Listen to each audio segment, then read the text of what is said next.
아, 안녕하세요. 반갑습니다. 최근에 공모주가 더 관심이 많이 늘어나는 것 같아요. 아, 네네네. 돈만 있으면 무조건 청약해야 되나요? 하는 방법을 좀 알고 있다라고 하면은 한 1년 정도 꾸준히 해보는 것도 나쁘진 않다고 생각을 합니다.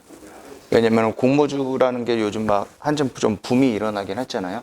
대어급이라고 해서 뭐 SK바이오팜이라든지 빅히트라든지 카카오게임즈 이런 것들이 나오면서 그러면서 그런 쪽에 이제 조금 이슈가 조금 들어오는 부분은 맞는데 너무 인기가 많으면 내가 1억을 갖고 있어도 몇 주 못 사요. 최근에 뭐 나왔던 종목이 뭐가 있죠? 뭐 SK바이오사이언스라고 있었잖아요. 지금 얘가 시가가 한 13만 원 정도 되잖아요. 여기서 이제 시작을 했는데 공모가가 6만 5천 원이 확정이 되어 있었거든요. 그러면은 벌써 100% 수익이 난 거잖아요. 수익도 크고 단기간에 다만 물량을 적게 가져간다. 이런 부분입니다. 사람들이 걱정하는 거는 공모를 받아갖고 내가 사는 거는 상관이 없어요. 어차피 올라가면은 수익이니까 그 사람도 언제든 팔아도 상관없어요. 문제는 이게 더 올라갈 줄 알고 이런 데서 따라 들어간 사람들이 문제라는 거죠.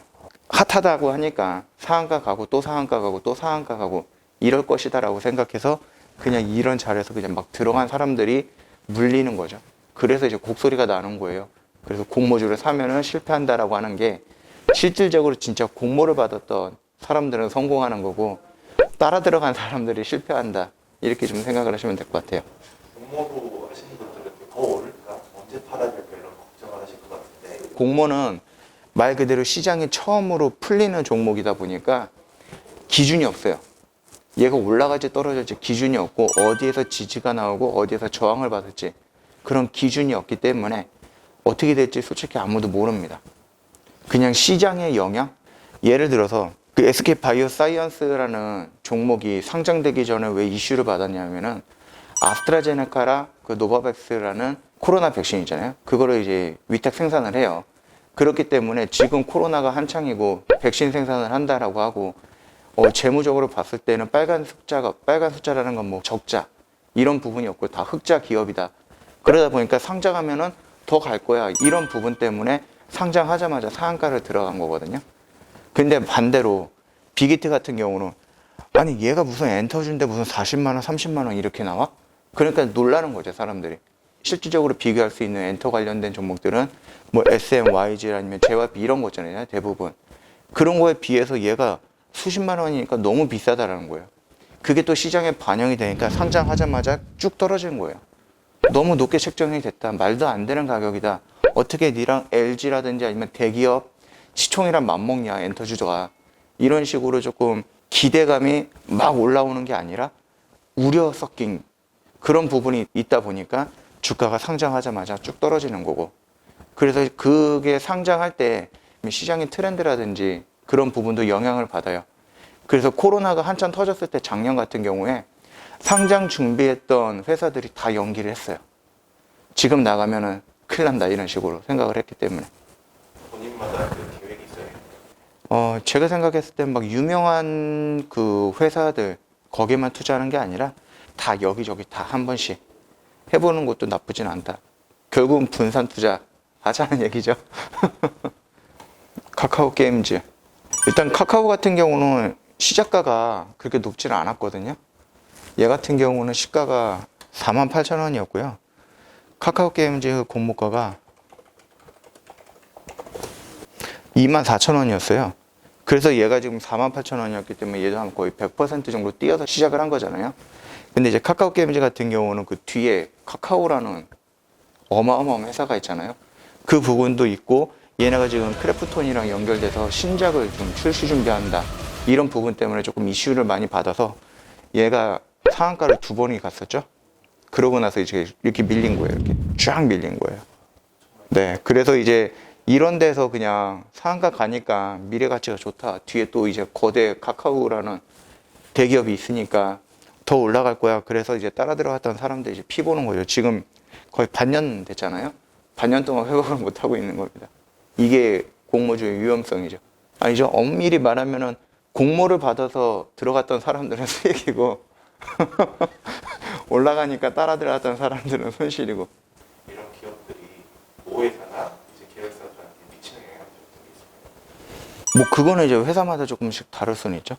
카카오 게임즈 같은 경우는 모 회사인 카카오에 미치는 영향보다 카카오가 자회사인 카카오 게임즈에 미치는 영향이 더 크죠. 뭐 이런 부분이에요. 그래서 만약에 SK 그룹 같은 경우도 보면은 뭐 최근에 성장됐던 게 뭐 SK 바이오팜이라든지 SK 뭐 바이오사이언스라는 게 있었는데, 일단은 SK 바이오팜이라는 게 상장이 될 때 그 위로 있던 SK 케미칼이라든지 디스커버리 이런 부분들도 같이 올라갔거든요. 되게 많이 올라갔어요. 지금 보면은 바이오팜이 상장이 된 게 7월 달이잖아요. 근데 이 SK 바이오팜 위에 SK 케미칼이 있고 케미칼 위에 디스커버리가 있거든요. 그러면 SK 케미칼을 먼저 보면은, 케미칼을 보면은 여기가 이제 7월이에요. 그러니까 바이오팜이 상장하는 그 시점. 그 기대치로 이만큼 올라간 거예요. 이것뿐만 아니라 이제 디스커버리도 마찬가지고. 그렇기 때문에 이게 지금 회사의 가치라든지 모멘텀 때문에 올라간 건 아니고 그냥 상장에 의한 수혜? 그런 부분 때문에 지금 회사의 가치가 더 성장한다. 이런 의미로 보면 될 것 같아요. 그런데 이제 지금 당장 봤을 때는 SK 바이오사이언스가 한 보름 전에 상장을 했잖아요. 근데 요거 같은 경우는 움직이지 않고 계속 떨어지는 모습 보이죠. 물론 이제 SK 바이오사이언스랑 SK 케미칼이랑 조금 다른 회사이긴 하지만은, 그럼에도 불구하고 바이오팜이 상장을 했을 때 SK 그룹주들이 전체적으로 수혜를 받으면서 올라갔던 모습과 비교해서 SK 바이오사이언스가 상장이 됐을 때는 커다란 이벤트가 없었거든요.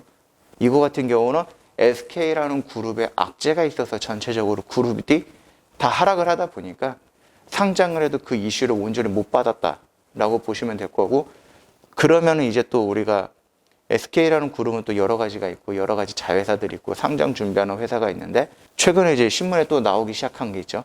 SKIT라는 회사. 이것도 되게 큰 뭐라 그럴까 대역급으로 확인하고 있더라고요. 시장에서는 그렇게 보고 있더라고요. 지금 SK 그룹주들 악재가 조금 해소가 됐어요. 그 LG랑 SK 이노베이션이랑 그 배터리 전쟁 있잖아요. 그 부분이 합의가 되면서 어느 정도 해소가 됐다라고 보고 있고, SKIT가 상장을 하면은 SK 그룹주들이 전체적으로 움직이지 않을까, 그렇게 좀 보고 있습니다. 그 기업의 가치, 장기로 볼지 단기로 볼지 그런 것들 판단하는 방법이 있을까요? 장기의 모멘텀은 결국 실적이거든요. 회사가 계속 성장해야지 주가가 올라갈 수밖에 없는 거잖아요. 그런 부분이에요. 그래서 뭐 최근에 상장했던 SK 바이오팜 같은 경우는 다 적자 기업이에요. 적자 기업이었어요. 마이너스, 영업이익도 매출액도 다 마이너스로 찍혀 있는 그런 부분이고, SK 바이오사이언스 같은 경우는 흑자 기업이었거든요. 다 플러스로 되어 있는. 그래서 이런 거를 좀 본다라고 했어요. 저 같으면은 SK 바이오사이언스를 조금 더 장기적으로 본다, 이런 관점으로 접근하는 게 맞는 것 같고요. 상장하기 전에 그 회사가 이슈가 나오더라도 그거를 우리가 재료를 많이 확인하기는 어려운 부분이라, 우리가 그나마 좀 확인할 수 있는 부분이 있다라고 하면은 어떤 회사로 연결되어 있느냐, 어떤 회사에 있느냐, 그리고 어떤 일을 하느냐, 이 일이 지금 시장 트렌드에 맞느냐, 그리고 회사의 실적은 어떠냐, 미래 성장 가치는 어떠냐, 이런 걸로 다 종합적으로 봐갖고 얘는 상장되더라도 더 상승을 할 거니까 홀딩을 해야 된다, 가지고 가자.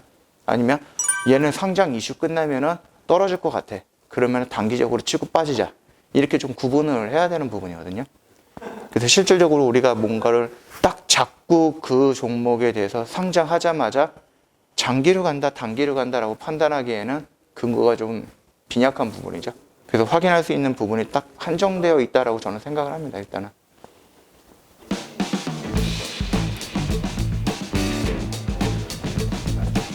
알겠습니다. 감사합니다.